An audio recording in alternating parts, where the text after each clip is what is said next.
My name is Yasmeen Lari. I'm an architect, but also I'm sort of an architectural historian. I also work in the humanitarian field.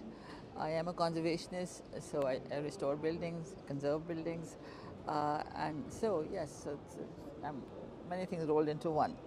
so. Yasmin, I want to start by saying congrats on the Riba Gold Medal. You are the first female architect in Pakistan with a significant international and local impact. How was your start in the field, and how did you end up in architecture? Okay, well, you must know that I was trained as an architect in the last century, so it was a long time ago, and I think I decided to take up architecture not really knowing very much about it because my father had been put in charge of some very large developments. It was just after my country got independence. So there was a whole new work that had to be done. And he'd been trained by the British. He belonged to the Indian Civil Service. So after independence, he was in charge of this very huge development. And I think he talked about how the new country needed a new vision. It needed architects and planners to, bring it into basically at that time the 20th century. And so I thought of this, and he thought architects and designers and others could do a lot of work in that field. So that's how I decided to take up architecture, to go back and serve my country better. That's a very inspiring story. And I have to ask this, but what did your work mean for women in Pakistan and around the world also? Well, it's very difficult to say. I've been working in this field now since 2005 in the humanitarian field. I've done, of course, other kind of projects before because, in Pakistan we have lots of opportunities because there's such a social divide, if you like. And so there are some who are really up there and some that are really down there. And there's not very much in between. So being working in Pakistan, I got the chance to work for the wealthy, and so for the longest time I was doing that. I did do a few social housing projects and others, but mostly it was the work for the more privileged classes because that's what I had been trained for. But luckily, after I graduated from Oxford Brookes University, that is now, it used to be Oxford School of Architecture, I came back and I wanted to learn more about myself because I had been very isolated. I had a very isolated childhood because we were kept aloof from generally everybody for some reason, but whatever. So I came back and I had to learn about my own country. And we have to remember that I was probably the first generation that grew up after independence. So we had to really rethink about our own identity. We had to rethink of who we were because we had been very much influenced by the colonial rule, and we had thought that we really culturally had nothing.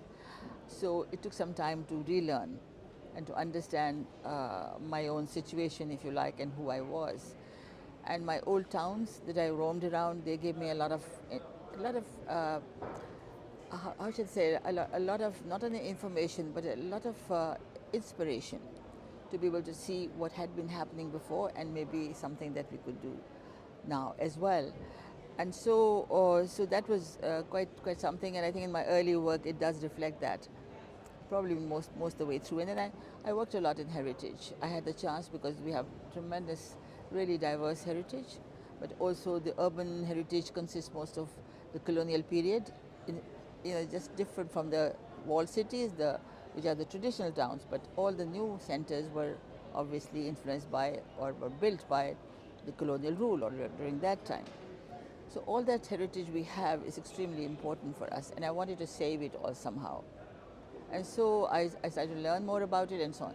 So my life has had many I've had lots of opportunities because I work in a place where there are a lot of opportunities.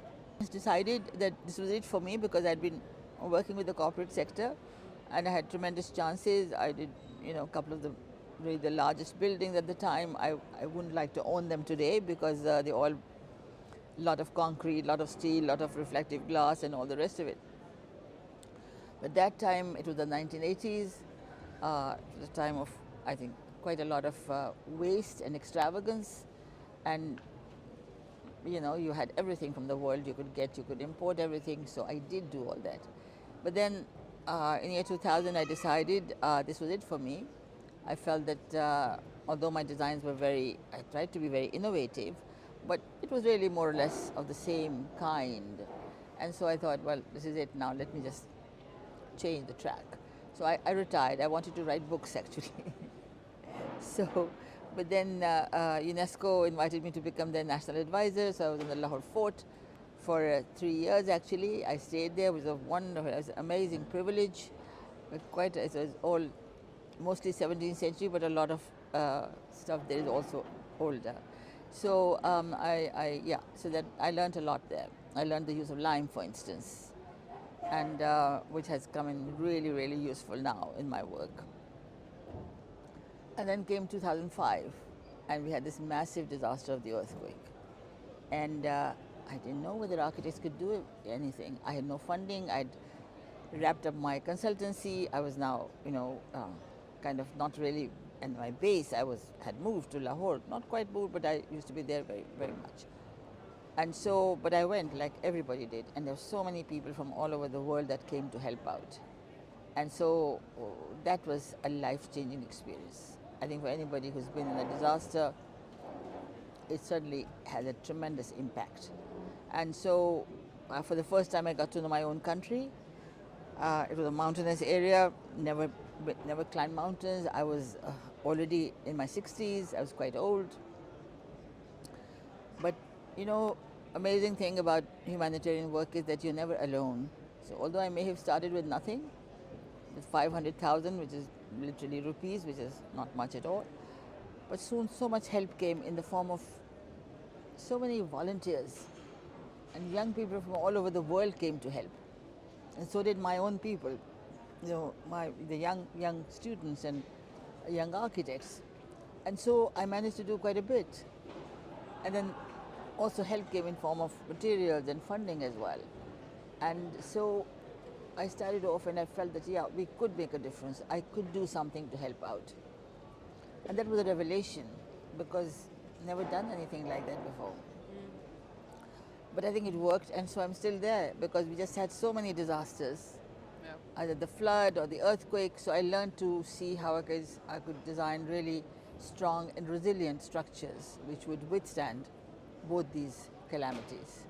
So I'm still there, I'm still working, and I think it's the most rewarding experience that I've had. That's amazing. And you just mentioned a lot of natural disasters that are happening in Pakistan, but also around the world. I want to ask you, you have tackled also like these challenges throughout your career, but what do you think are the challenges of the world today? What should architects take into consideration?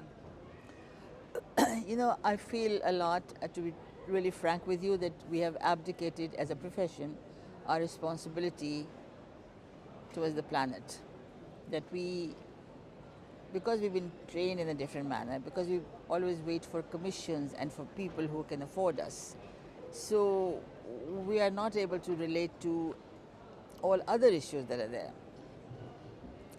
And that's why I think, in a sense, because I've been now working in this field for a long time now, and I've understood, and if I had not worked with disasters, I would not have known the seriousness of the situation. But now I know.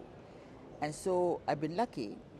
I got exposed to it, and I got to know what is needed. A lot of architects don't even know, because at that time when I was practicing, and I had my own practice, I was also in a bubble. I also was in my ivory tower. I did not know, or I did not care. So I think one's very lucky when one is able to find out what really the issues are today. And also, I feel that in countries like mine, there's so many injustices, and especially women have to suffer a lot. So, I really feel that design can play a very important role in uplifting people, in helping them to rise above everything and to also gain respect. So that is the effort, and but I'm finding that there are a lot of young people who want to do this. This is what they tell me. And I also think that the Royal Institute of British Architects has taken a very brave decision in awarding this gold medal that you mentioned, because it's never been given in this manner to anybody who's working for the poor.